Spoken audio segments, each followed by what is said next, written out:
there's a question most of us never think to ask. Who is the one doing the thinking? Not what you think, not how you feel, but who is the one watching all of it unfold? That question stopped me cold the moment I opened The Untethered Soul by Michael A. Singer.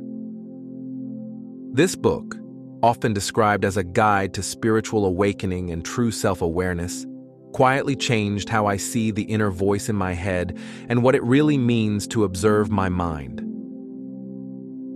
I'll be honest, when I first picked up The Untethered Soul, I expected something like standard mindfulness advice. Breathe more. Be present. Maybe try to control your thoughts. I thought I knew the territory. What I didn't expect was to feel within the first few pages like the floor had shifted beneath me. Singer opens with something deceptively simple. There is a voice inside your head that never stops talking. It comments on everything. It narrates your day.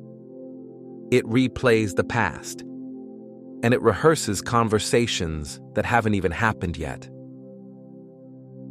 Later in the book, Singer shares a surprisingly simple way to step outside that voice, something I didn't fully understand until the final chapters. For most of us, we are so fused with that voice that we never stop to realize something profound. We are not the voice. We are the one listening to it. That distinction becomes the intellectual and spiritual spine of the entire book. Michael A. Singer doesn't try to hand you a productivity system or a 10-step framework. Instead, he invites you to notice something deeper. Beneath your thoughts. Beneath your emotions. Beneath your personality and fears. There is a steady awareness that is always present. And that awareness, the part of you that notices everything, is not disturbed by the chaos happening inside your mind. What surprised me most was how grounded it felt. Singer meets you in your ordinary, slightly anxious daily life and slowly points toward a different way of relating to your thoughts. One idea that shifted my perspective was what Singer calls the inner roommate. Imagine someone following you around all day, second-guessing every decision, replaying embarrassing moments, criticizing you, predicting everything that could go wrong.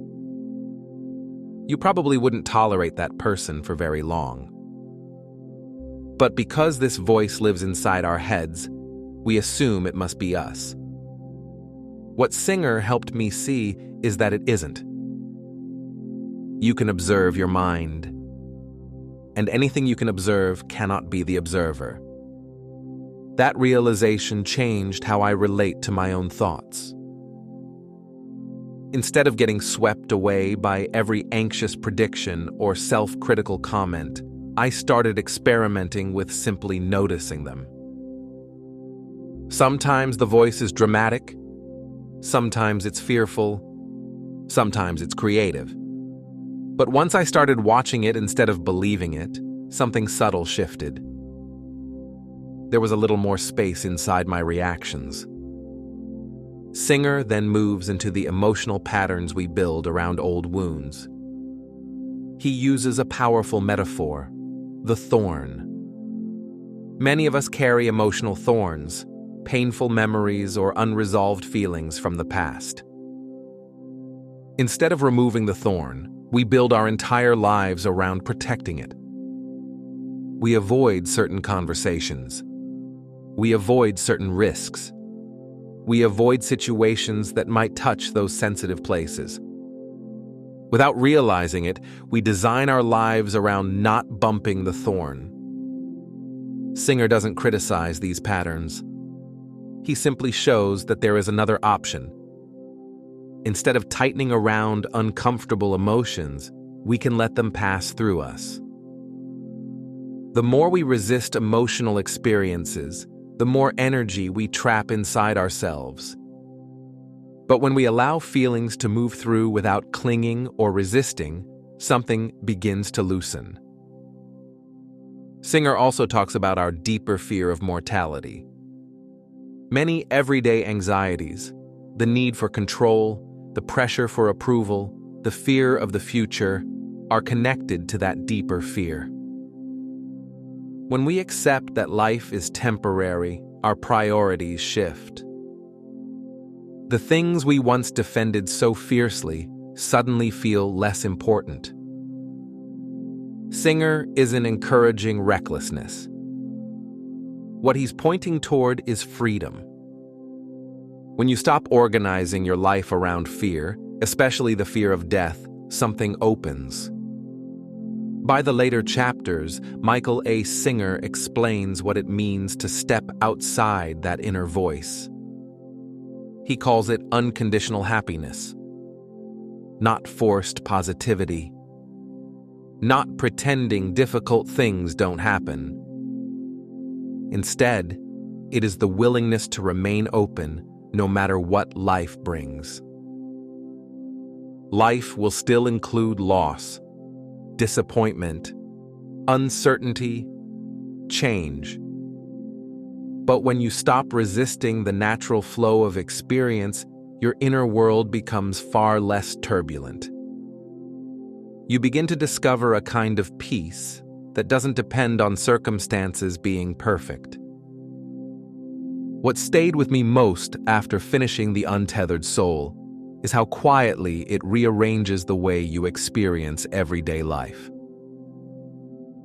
The book doesn't promise instant transformation, but it offers a shift in perspective so fundamental that once you see it, you can't quite unsee it.